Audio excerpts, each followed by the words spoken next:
Hello, team. Bitcoiners. Something's a little off on my setup today, but it's no big deal. It's just not leveled the way I'm used to, but doesn't matter. The sun is up. Bright day, bright day. Despite financial turbulations, Bitcoin is running just fine. So we can have our coffee, talk about all the news. Smells like, or tastes like, the end of World War III. We're right there. I've never been more optimistic that we were going to make it. But first, let's talk about some fake news. So today's show, all about why we're going to make it, but talk about the fake news first. So there's this big effort out there to show, so there's a World Cup going on right now in the Middle East. First of all, this morning, one of the greatest upsets in the history of the World Cup. It turns out Saudi Arabia has defeated Argentina. Argentina, champions of the sport several times over, finalists many times, generally regarded as one of the top 3-4 countries in soccer in the world. And Saudi Arabia beat them this morning in one of the inaugural matches. So congratulations to Saudi Arabia. There's a lot going on in the Middle East, a lot of attention on this part of the world right now, and amazing story. But here's the fake news angle. So all these stories now about the arm patch, a bunch of teams from the European Union wanted to wear the LGBTQ plus arm patch symbol. And on this show, we are very pro LGBTQ plus and whatever the acronym is in your country. So this is not an anti-LGBTQ rant. It is the way the media is trying to cover this stuff. So it turns out yesterday, so they put the armbands on. They said they were going to play with these armbands in the Middle East. And then the governing body of soccer, FIFA, said, no way, can't do it. So it was a big victimhood media tour. Oh, we're not allowed.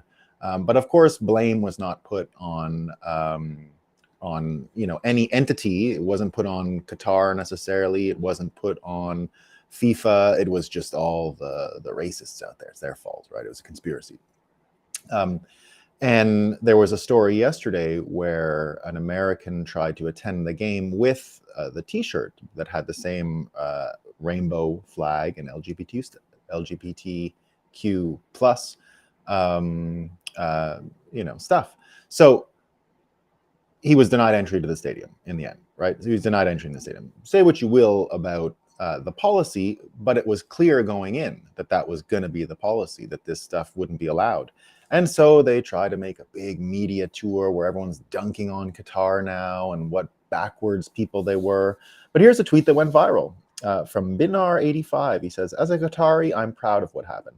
I don't know when will the Westerners realize that their values aren't universal. There are other cultures with different values that should be equally respected. Let's not forget that the West is not the spokesperson for humanity, right? So, the guy had to change his T-shirt, unwilling to do so, and wasn't allowed in the stadium. So some people say it's terrible. Of course, like I said on this show, we are very pro LGBTQ plus, but we're also very pro respecting people in their home countries. And if Qatar tells you beforehand it ain't going to work, and you go expecting it to work, well, it's your fault, right? The same goes for the alcohol thing. So everyone freaking out, oh, we can't drink alcohol over there. Now, I'd say, again, it's mostly the media freaking out. They'll go and get a couple of quotes from people and then run with these stories. But you can find just as many videos, and I saw one being passed around yesterday of a couple of normal British folks that traveled over, and the media trying to gas them on, what about the no booze? And the guy says, look, it's a whole gang of middle-aged white guys, right? The very ones who are supposedly responsible for whatever's wrong with the policies. So it turns out that, and you can find a bunch of these videos of just normal people saying, we don't care if there's no alcohol, all right? This thing that access to alcohol is somehow a fundamental right and must be adhered to. Cernovich had one of the greatest takes on it, I'd say, and I'd say he reflects how many people think about it, not this black-white division the media tries to impose on us when it comes to the right to party, right? So Cernovich says, I fully support Qatar's ban on alcohol in stadiums. It's time for the Western, allegedly Christian world to face its disgraceful alcoholism. World Cup fans agree with my take on alcohol not being around in Qatar. So that was a link to the video that I just described, where these guys saying, who cares? People are nice here. They're so hospitable, so welcoming, want us to enjoy their country. We don't need alcohol to enjoy the sport, the game, or the country. We're here for the trip. And many people have said the same. Of course, the media decides to put this binary prison into everyone's view of the World Cup. You've either got to be for or against the armbands or the guy not being allowed in the stadium, when really, this was the deal beforehand. The same with the alcohol, right? The same with the alcohol. It's not allowed, right? Whatever you want to say about it, it's not allowed. And why do we have alcohol imperialism? Why can America and the West just dictate to these countries that they must have access to their wine and their booze? Right? It's absurd. Right? It's absurd. And all of these media binaries end up in this amazing SBF story, and we're going to talk about it today. So what I'm going to lead us through today is just really how I think the SBF story could take down the whole thing, all of it, right? And I mean all of it. I mean the dollar industrial complex, the media industrial complex, the political industrial complex, all of these things that are pushing back against any form of hyper-Bitcoinization are suddenly focused, and we see what kind of pressures are on them, and it might crack. So let's go through it. So this is the fakest news of the day, the fakest news I could find from the Wall Street Journal. And people have been just cracking up over this headline. So here's what they try to do. So it's another SBF story, right? They say FTX failed because Sam Bankman-Fried's supporters lost confidence in him. That may be how Donald Trump finally crashes and burns too, writes Alyssa Finley. So they're going for the, I missed some of these headlines here. Yeah, the moment Qatar was chosen for World Cup host, it was bound to be a wake-up call to the West, as Muslim Bitcoiner. Yeah. And they've been telegraphing this was going to be an issue, right? And I don't know how people didn't see it coming. Right? Like, I don't know. I don't understand. It was clear from the start, but that's their problem, right? So let's talk about the article. So first of all, they're arguing that Sam Bankman-Fried failed because his users lost confidence in him, I guess. That's the whole reasoning here. How about he stole from them, right? How about it failed because he robbed the deposit accounts of his users, right? Now, even we're seeing everyone today talk about Japan. Japan doesn't have any FTX fallout because they did exactly what we did with Kraken in Wyoming, which was segregate accounts. That's how we got the bank license. We said we will segregate accounts and we won't lend money, right? We won't allow our users to use margin. We will not use what's called maturity transformation when we take what a fiat bank does, right? It takes everyone's deposits, commingles them exactly the way FTX did it. That's the system, right? That's the reserve banking system. You take customer deposits, you commingle them. The depositor is just a creditor to you, right? That's all they are. They don't actually have their money in the account. They're a creditor to you in the legal world, right? They're just another creditor. They're lower priority than the contract a bank would have with its cleaning people. Like the janitors are a higher priority list on creditors than depositors are. Just so you understand the way bankruptcy works and the way creditors work and the way depositors are counted in the system. They have $100,000 insured, which is a priority credit, but the rest of it is all just normal. So if you have any more than $100,000, the deposit insurance scheme in America will not cover you, and you're just screwed. So so what we created in Wyoming and what they did in Japan in the wake of the Mt. Gox affair was, if you want to be a crypto exchange, you've got to segregate accounts, which means that every account has the money that has been deposited, the exact money that's been deposited, not a facsimile. There are questions of fungibility, the idea of fungibility, that 100 $1 bills are equal to one $100 bill, right? They're fungible to each other, and every dollar is equal to another dollar, right? You know about that. That's the basis of fungibility, and fungibility in Bitcoin is always been an issue. Right, so which coins went through which exchanges, if that coin was sanctioned, let's say, right? We've seen that. We've seen OFAC compliance in certain Bitcoin transactions. We've seen Bitcoin wallets fall under the Terrorism Act, which means the Bitcoins associated with it are also listed in that way. So it does take a bit of the fungibility out of Bitcoin sometimes. You know, the Bitcoins that come straight from a mine that have no history to them are a little more valuable to some people, right? That's a fungibility issue.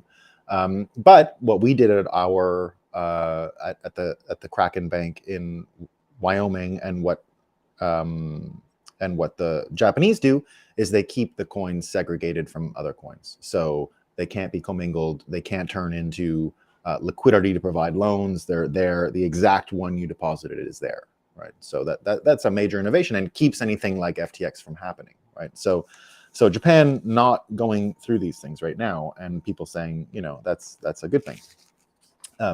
But coming back to the Wall Street Journal story, of course, the issue had nothing to do with the confidence of the users of FTX. It had everything to do with SBF robbing them. So it's another one of these fake news stories that just has everyone laughing. I mean, rolling around on the ground. Alan Farrington, big Bitcoiner, rolling around on the ground in his tweets when he saw this. He said, I can't. No more of these hilarious jokes. It's too funny that the Wall Street Journal is actually resorting to this, right? And it is kind of funny because now you've got this whole tide turning on people who have tried to make such ridiculous narratives out of mainstream media. It's happening everywhere. You see infighting. We have now Nate Silver. Do you guys know who Nate Silver is? Nate Silver, 538. He's one of the biggest pollsters in America.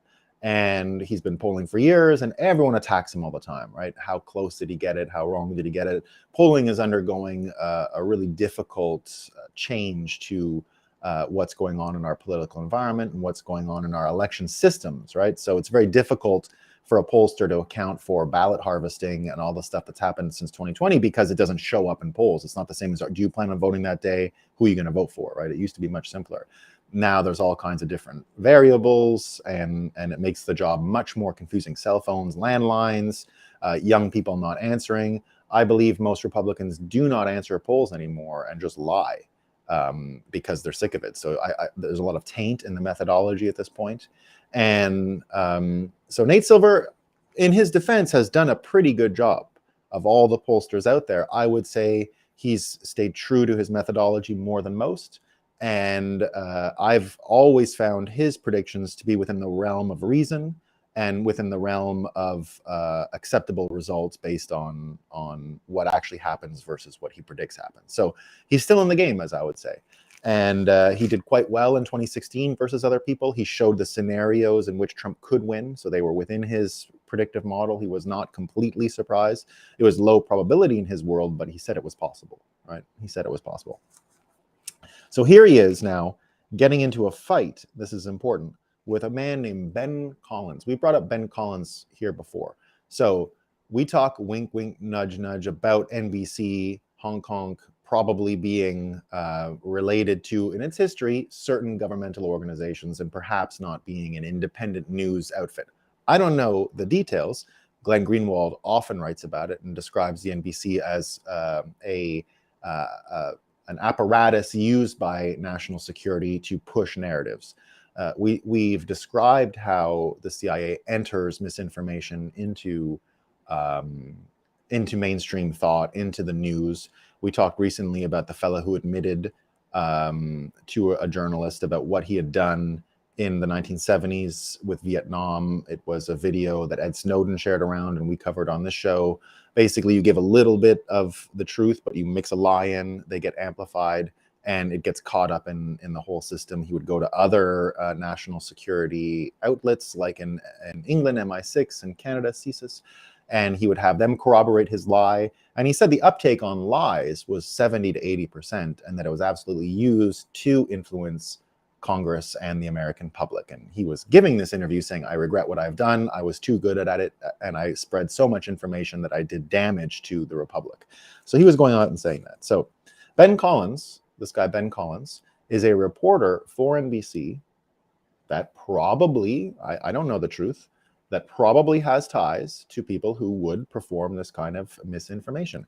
And his title is misinformation reporter. So he is someone who's supposed to be there to block you from misinformation, right? That's his actual title. And he'll go on television and say, this was misinformation. So he did the whole rounds last election in America about the Hunter Biden laptop, about it being disinformation, right? He went on all the networks. This is a Russian plot. This is a Russian ploy, and blah, blah, blah.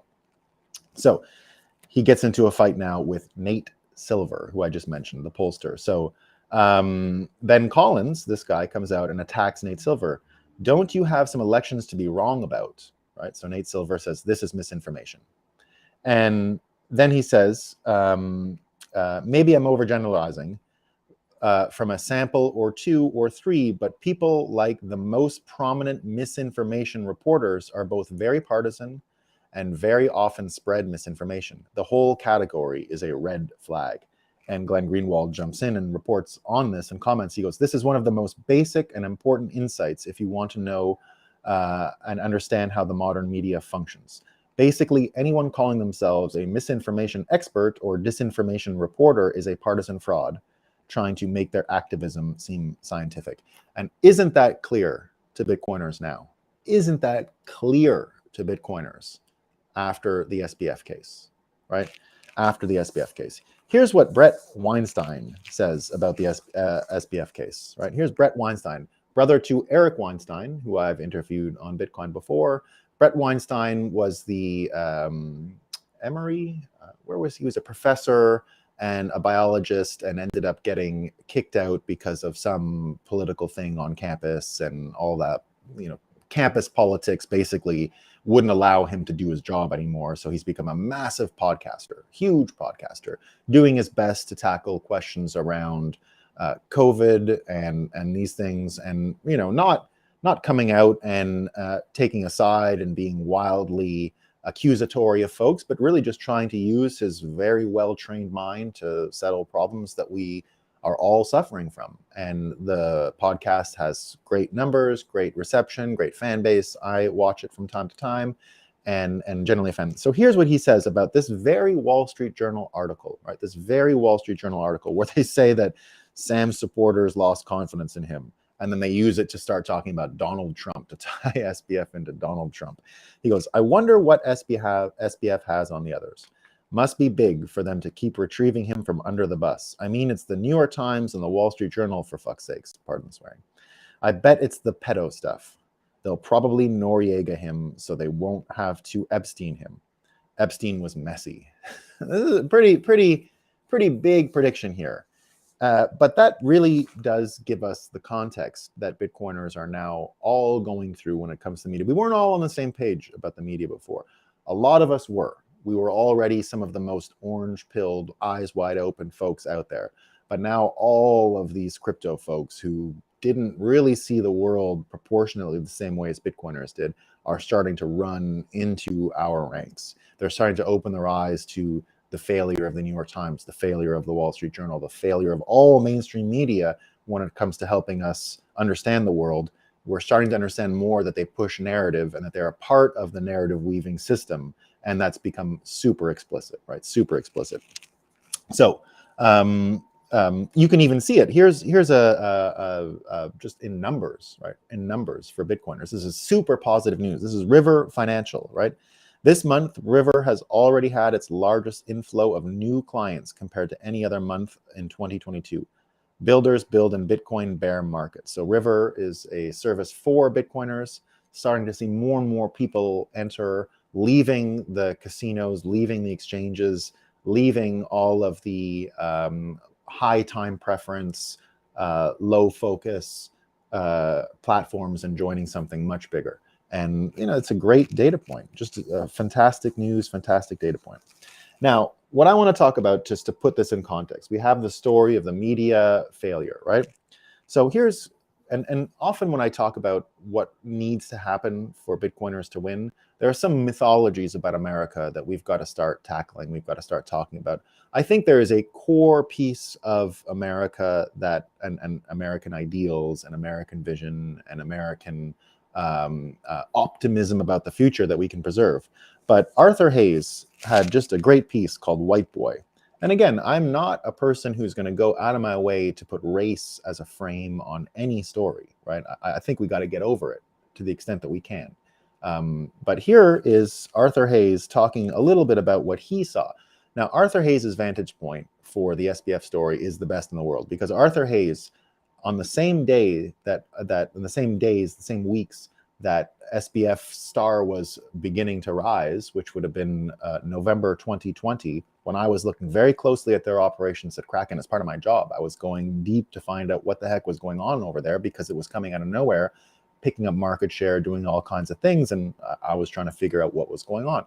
So at the very moment that SBF Star is rising, because he's got the prediction market now, the elections are hung, everyone's paying attention, what happens to the same business as him, based in Hong Kong, BitMEX, is Arthur Hayes, right? So at the time, FTX, based in Hong Kong, created a first product, which was a direct copy of BitMEX's 100x perp swap, right? You could get 100x leverage on your Bitcoin, play the margin game, and see if you can get more Bitcoin.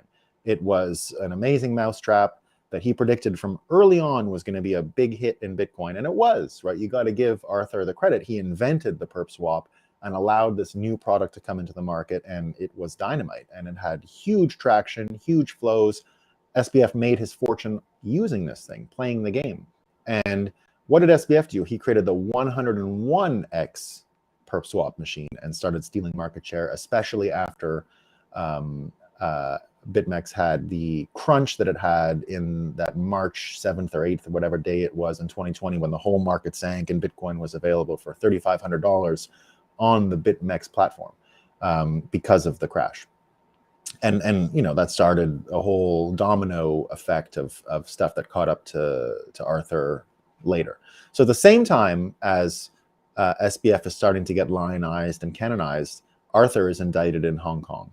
And they not just indict him, they released a handbook on how to do it again, right? A handbook on how to do exactly what they did to Arthur Hayes to anyone else who does the same thing. Meanwhile, you know, an office away is someone doing the exact same thing. It's the exact same thing. So I'm saying there, I'm reading this handbook.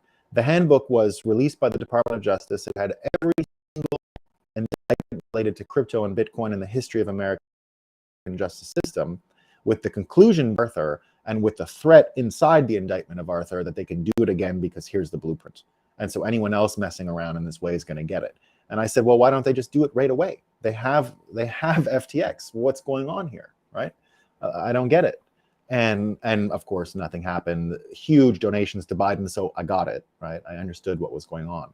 And you know, people would ask me already, you get these effective altruism people in the industry, and people who didn't know much and know that I know a lot of people in the industry would say, you know, what about that SBF and the effective altruism? And I'd say, what are you talking about? Like, you know, oh, he wants to do all this. I said, he's a political donor machine and gives money to stay out of jail, because if he didn't already in 2020, he did the same thing Arthur did. So what the hell's up, right? So I'm giving this context because I'm not a person who would put race on top of things first.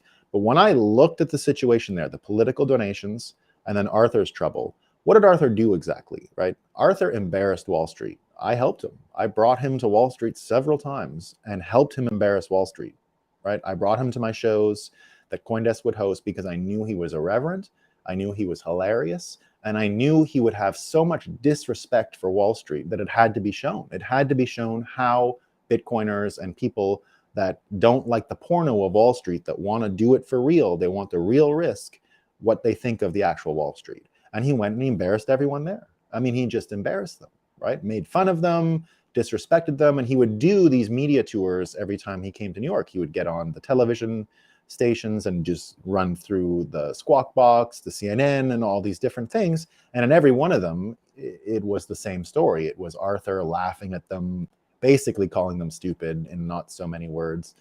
But basically leaving the impression that he was much smarter than they were, which is true, right? Like, which is true, and that they had no idea what was going on in the world. And I often thought that was a good way to deal with it. It was shocking. It was very Trumpian, right, to deal with people that way. But it probably got him into the trouble it got him into in the end, right? A guy like that, being that, let's call it flagrant, will get you. It's like no spiking foot. You know, I don't know if people outside of America know this, but this is another one of those insane examples of race politics in America. You know, when we score goals, touchdowns are called in American football. You see in European football, it's the World Cup right now. They do all these celebrations. Wow, you know, they slide in the grass and people jump on them. Well, in the NFL, in the National Football League in America, the U.S. football, the Tom Brady thing, they don't allow the players to celebrate scoring because the black guys were too creative at the best celebrations in the world, that it was getting too much attention, becoming too much of a show, that they put an end to it. They put an end to it. Now they get a penalty if they do it. They still do it, but they have to know that they're going to get a penalty on the next play for it, right? So they count the score, but they get a penalty on it. And it was kind of the same thing with Arthur Hayes. And so I'm going to read you a little bit of the article. And he makes, so I called this episode today the SBF-Death Star, and how the Death Star explosion moment was huge in the story of Star Wars. The Death Star was that big ball that shot things and blew up entire planets. And what I say is, you know, that was a huge moment because no one saw it coming, and it ended up taking down the whole edifice of this empire, right? So what I'm saying is here is the actual entire Fiat Empire could collapse because of this, and I'm going to keep trying to explain why. So what Arthur says in this article, he starts it by saying, as a youngster in the state-sponsored education system, you learn a very romanticized version of the founding of America. I've gone to both public and private schools, and they all peddle the same story regarding early American history. A group of patriots, fed up with excessive taxation without representation, rebelled and established the United States, where all men are created equal and have a say in how they are governed. That's a great story. I have another one. A group of wealthy male property holders who didn't want to pay taxes engaged in acts that by today's standards would probably be considered domestic terrorism. Example, the Boston Tea Party. They then convinced a bunch of poor, landless fellow white settlers to fight with them to break away from King George. Once independence was secured, the vast majority of Americans were not allowed to vote, including all women and all men without property. The state legally considered blacks to be 3/5 of a man and property of their masters, and Native Americans removed from their ancestral lands, and blah, blah, blah, blah. It's a hell of a way to start a nation. And he even goes on in the article to talk about the black-white dichotomy, which I've never understood. Like, I've only met a few white people in my life, and they're like from Estonia and Japan, right? Like, there aren't a lot of white people. We're kind of a pink or like beige or something, right?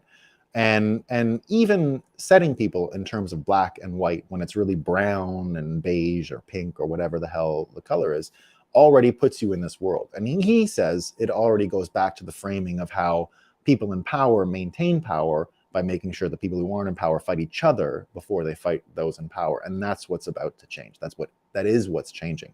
And you can watch the dominoes start to fall, right? So with the media piece, now, you know, go back to the domestic terrorism part, go back to what people are saying about that. And right away, you can see that the messaging, that communications and the media often helped push this political divisiveness, but it looks like it might be falling apart. Elon Musk's acquisition of Twitter has caused all kinds of trouble. And here's what we see. We've got, so here's just the good news about where Twitter's headed, right? Elon updated yesterday. It added 1.6 million daily active users this past week, another all-time high. So it's another week of adding an all-time high list of users, all-time high since the history of Twitter, right? Mr. Beast responds. Now, Mr. Beast, you know, if you guys don't know who Mr. Beast is, he is the most followed person on the internet, as I understand. I think he's close to 1 billion total followers over all platforms, YouTube, Twitter, TikTok, everything that he does. I'm not sure exactly what the number is, but I know when he was on Joe Rogan, he gave a number of followers, and Joe Rogan's mind was completely blown, right? So this Mr. Beast guy does all kinds of fun stuff. None of it should be taken so seriously. It's just great entertainment, and he's really found a niche to entertain young people in ways that are crazy and fun and all that kind of stuff. It's all really harmless and a good time, right? It seems like a great guy. Bitcoiner too, by the way. So he says, I wonder what YouTube's daily actives is. And Elon responds, let's see what happens when Twitter offers good video with higher compensation for creators. We're going to find out, right?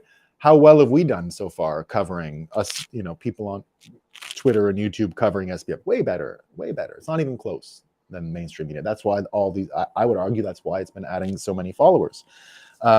Here's a fella named Jordan Schachtel. Jordan, who I've just invited to Bitcoin 2023 in Miami, May 17th to 20th. He is an independent journalist, a Bitcoiner, and I've been following him for a few days on the SBF story. He's been one of the people putting everything together. He has one of the most comprehensive looks at it. And he's on Substack, by the way, so go have a look at that. His name is Jordan Schachtel, Schachtel. And here's his latest look on, the fella who, Uriel Roth, the guy who was just fired from Twitter, was head of the content moderation, right? The guy who was in charge of content moderation just quit. Before that, he was working with Elon for a little while. And so he quit and wrote a piece in the Wall Street Journal, right? Oh, no, sorry, the New York Times. So he goes in the New York Times. Once again, people's eyes opening up, but this is what they try and peddle in the New York Times, right? I was head of trust and safety at Twitter. This is what could become of it, right? So there it is, written in the New York Times. So Jordan Schachtel breaks it down and he says, looks like the ruling class has settled on the App Store attack vector against Twitter, right? We've talked about that before. How to stop Twitter now. The advertising piece is having trouble. He'll explain it here. This op-ed in the New York Times from the trust and safety guy who just quit spells out the game plan. Now they need to convince BlackRock and Vanguard, which own a significant stake in the company, to support the measure. No idea if it has already occurred. Tim Apple has a lot of sway, but he will probably do what he's told. Clearly a coordinated op. And he goes on to say that the anti-ad campaign didn't go well. So the same forces that I discussed here are likely mobilizing the effort to shut them out of the app. So remember when I said that they were going to go after advertisers? It's one reason why I gave the $8. Just I wanted to do what I could to give him some cash. I hoped it would catch on. It didn't really. It looks like the $8 won't help anybody. But I'll talk about the financials of Twitter in a second. So they tried the anti-ad campaign, didn't work, and he had written about this anti-ad campaign, saying be careful of this; it could hurt Twitter. So now he goes back and says about Tim Apple shutting down Parler, and if you know, Parler is the app owned by Dan Bongino that Kanye West just became owner of, just bought when he started getting canceled. So they say here, and Parler, this app was shut down during the recount-ish period after the 2020 presidential election. So in the weeks that followed the 2020 election, because you couldn't have discussions about Hunter's laptop or the election results on Twitter, a bunch of people peeled away and went over to Parler, and then that was shut down. So what he says here is shutting down Parler was one thing, and to shut it down, they took it off the App Store. It's back now. Just before Kanye bought it, it had just returned to the App Store. After it had been, stripped down, and they put all kinds of measures in place to be able to censor folks and etc. So shutting down Parler was one thing, but this effort is much more ambitious. Does Apple want to risk the safety of its monopolist status to make an authoritarian political statement? We shall see. We shall see. Indeed, we shall see. So, all these things about what's going to happen with Twitter, and now saying that they're going to, go use Apple as the vector, Apple and Google, the two big app stores. Will it be enough? Maybe. But here's a breakdown of Twitter's current finances. No one has done this yet. And this is from a fellow named Charles Hayward. And what he says is, Twitter looks like it's in great shape, right? Here's his analysis. I will now examine Twitter's past financials and predict the future from them. I conclude that criticism of Elon Musk is bizarrely off base because Musk has overnight changed Twitter's net profit margin from negative 20% to approximately plus 28%. So the profit margin is now better than Apple or Google. What he says is, I'm using the annualized percentages based on Twitter's most recent quarterly filings for the period ending June 30th, 2022, so the beginning of the summer. These documents are freely available at the SEC's website. So just letting you know what his systems are and methodology. Annual revenue was about 4.4 billion. Annual expenses were slightly more and fell into four major buckets. The revenue was R&D, sales and marketing, general and administrative. They're roughly 37%, 26%, 25%. It's a big part of the major expenses. So according to the company, cash expenses to cost of revenue are essentially infrastructure. So it's hardware, third-party servers, some operations teams, etc. In the end, here's what it comes down to. When Musk took over, Twitter had 7,500 employees. Let's guess 70% of those have left. Leaving aside pay differentials, that suggests that Twitter's expenses have likely permanently dropped by about 41% overnight. That makes its new annualized projected profit $1.3 billion. This means Twitter's net margin going forward is a lot greater. As we said, it's 28%. So what does this all mean? Well, it means that they're in much better financial position than a lot of people suggest, and that their financial position could help them see through even a banishment from the iStore at this point, right? Adding new active users, adding new people to the platform. Those don't go away just because it's off the App Store, right? Those don't go away. You just can't add new ones for a while. And I would say if you put it in a little box right now, it would survive, right? It would survive. So we've got these stories. They're pushing it up the hill. And in the end, what are the effects going to be, right? Well, remember we talked about CBS yesterday and how CBS basically had to say they were going to leave Twitter because with this new community notes piece that Musk has used. So I'll explain this new community notes thing. It's remarkable, right? It's amazing. So the community notes thing is going to work like this, we think. Before, it used to be you had differing opinions, the opposite opinion that could get voted up like Reddit, let's say, right? That's not what happened before. Before you just had you just had a tweet and then everyone else's comments and you had to sift through the comments. You didn't really know what was up. And some big accounts you'd look for because they would have as much retweet or traction would sort of be a counter argument, but you had to do the work yourself, right?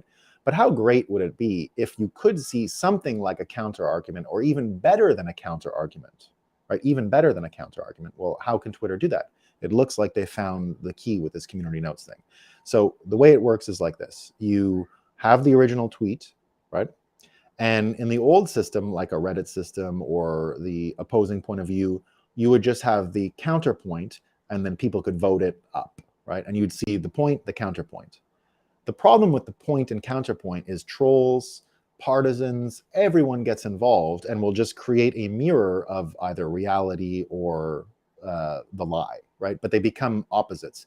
And that's how we got in the trouble that we're in. We're just always on the opposite extreme pole of almost any question, when in reality, we're usually all in agreement, right? The differences between Democrats and Republicans, between poor Democrats and poor Republicans, between poor Black folks, poor white folks, are generally not even there. There's generally no difference, right? The differences are created and manufactured by pushing people to these extreme points of view. So as Twitter worked until now, it helped push people to those extreme points of view. Well, it turns out this new system, community notes, is going to incorporate something totally different and totally revolutionary, and that I love at first glance. I don't know how well it's going to work, but I'll try and describe it to you. It comes from a system in Taiwan called Polis. And what Polis does is the following. There is a question before you, right, or a tweet or something to react to. The reactions are not the ones that are upvoted, most voted, that are popular. They bring the context forward by favoring the reaction that is most widely held across the user base. So in this case, a reaction to something that CBS tweets, held by both people who are normally considered Democrats and Republicans, is worth more than just a bunch of votes from Republicans, right?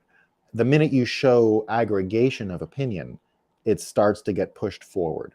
So in the end, you don't get the counterpoint, you get the context. right? You don't get the counterpoint, you get the context. And if you see how the community notes is already being framed, it's this story lacks context, this story lacks context, or here's more context. I forget the exact wording, but they're adding context to stories. How much better are you going to feel that you have the context for a story every time? And if people like CBS try to publish things now, it's not just the counterfactual. It's not just the trolls that came out to downvote it, upvote it, react to it, ratio it, as we say on Twitter, right? The ratioing is really just these two extremes fighting, and then we see which one had more attention, and boom. But it didn't mean reality. It just meant that got people angry. They joined, they were led, and they ganged up on some point, and we never get any truth from it. We just get a bunch of broken body parts and smashed explosions. Adding context is going to change everything. So that's why I believe CBS had to say they can't participate in Twitter going forward. Right? They can't, because if there's context and it's not counterfactuals, they have to actually deal with it because it'll be reasonable. And lo and behold, 2 days ago, CBS went and did a confirmation of Hunter Biden's laptop. They did all the steps. They hired independent parties, and they confirmed it hadn't been doctored. It was the real deal, that Hunter Biden's laptop was real, was not Russian disinformation, and now they can freely admit it because they did their own investigations, somewhat trying to hide the fact that for 2 years they just called it Russian disinformation. They created all of these contexts where anyone who believed it was treated as a conspiracy theorist and all that stuff. So at once, we have all kinds of media attention now coming to Twitter for better answers, more complete answers, context. Then you have the mainstream media folks that are now just going to have to deal with the Hunter Biden stuff. And again, I don't want to lead anyone down this Hunter Biden laptop story all the way to the point where it gets Joe Biden and all that. I'd say that's I would be embarking in the Russia collusion Democrat line of thinking here. Well, they're going to get Trump, right? Like, I don't care about Joe Biden.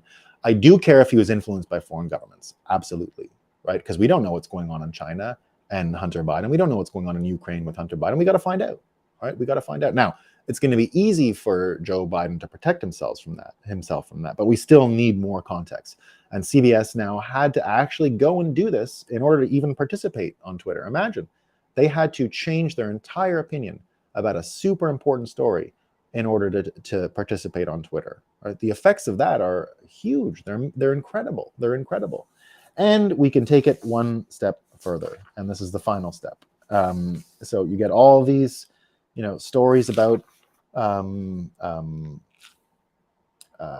all these stories now about SBF and people not trusting Wall Street, people not trusting these systems, the political order changing. Well, let's see if China can reframe what is currently going on.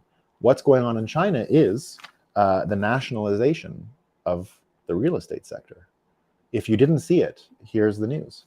So remember, Xi has forsaken economic growth as the motivating principle for China. It's all about cohesion, national unity, and all these kinds of issues now. So there's a major problem since the COVID lockdowns began. Simultaneous to the COVID lockdowns has been people not paying mortgages, construction projects going bust. If you didn't know this, China is oversaturated with retail real estate speculation. The reason is they're not allowed to participate in stock markets. They're not allowed to participate in normal speculation. So all speculation is focused in China on one industry and one industry alone, that's real estate. And it's gone into the psychology of class. Like if you don't have a place, you can't get married. No woman would marry a fella who didn't own a place. People are buying up condos, apartments, ghost cities, things that'll never get built. And months ago, when all of these things started to collapse in dominoes, Xi came out and said, we're not going to let it happen. And we'll do what has to be done. Well, sorry, he said, we'll let them go bust, right? We'll let them all go bust because we're not going to intervene. And we'll see what happens. Well, it turns out it's not exactly like that. What he's going to do now is all loan extensions and the treatment of developers themselves, private developers, they're going to consider them state-owned companies. So all private developers now are going to be considered state-owned companies. Remember that. and then they believe this will take the tension out of the housing market. Well, what's happening in America? Simultaneous. BlackRock and the same folks who are telling you that, that the same folks that Jordan Schachtel said here are going to have an influence when it comes to Twitter being on the iStore or not, are buying up property like it's no one's business, right? We've got JP Morgan buying up property like it's nobody's business. We've got China doing what it can to make sure the real estate market doesn't collapse, because if it does, their financial system is toast, right? In the meantime, we have America following a very similar pattern, very similar pattern. Of course, Americans have also saturated speculation in real estate because that's basically the only contract banks offer you. It's like a subscription to long-term payments for your house, right? It's a mortgage. They all participate in this maturity transformation scheme in order to take your deposits exactly as SBF did, right? To take your deposits and lend them out to other people, right? So they're using the exact same move that SBF used daily, legally, in order to juice the housing market. That's what's going on, right? It's been going on for years. And when I say juice the housing market, I mean all attention, all eggs in that basket, all kinds of people putting their life savings into one vehicle and hoping prices don't go down, right? Hoping prices go down. If it happens like they did in China, where the thing seems to be falling, it got nationalized. How close to nationalization could it actually be in America? Right? The same companies that are working hand in foot or hand in glove to use politics to manipulate the media are now going to be in focus, right? Once this thing changes, it's going to start having changes on this, which is transparency, which is more effective elections.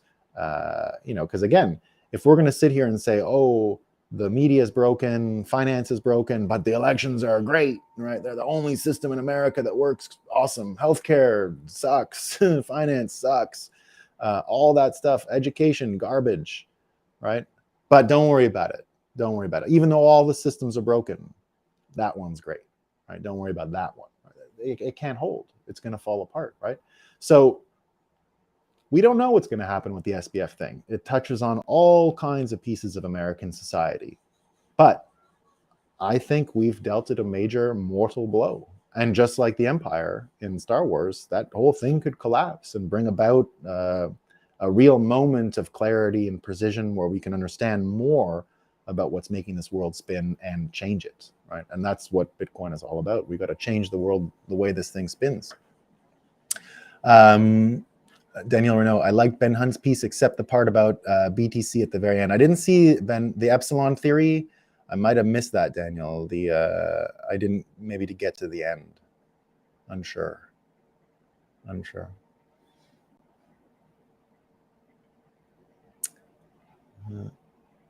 Muslim Bitcoiner, yeah, it was bound to wake up the Wests.